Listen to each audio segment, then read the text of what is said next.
Pemilik rumah baru nak perabot nampak cantik, luas dan simple, wajib tengok video ni. Okey, sekarang kita dekat ruang living. So kalau anda nampak ni adalah satu set lah, okey, yang customer kita ambil.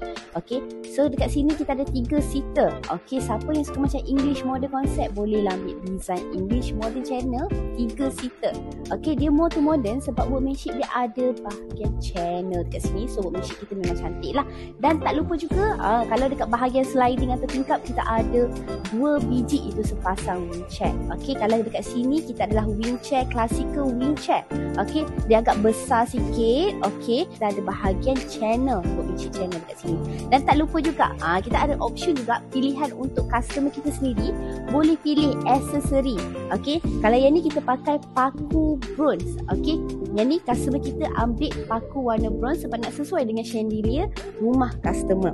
Tapi jangan risau, kalau pada siapa yang suka minimal, simple, boleh ambil piping. Dan kita ada option jugalah, ada color silver dan juga gold. Okay, so anda nampak ada 6 seater kursi makan, meja jenis marble, and then design Louis dining chair. So dia akan nampak lain dari yang lain. Jangan risau, dekat Ella Furniture kita punya frame adalah semua jenis solid, dan frame yang kita pakai dan foam yang kita pakai adalah jenis high density foam.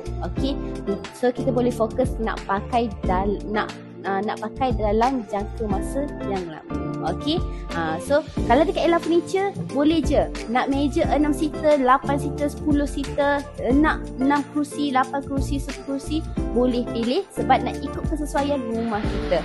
So macam biasa, Ella Furniture, sofa gaya mewah.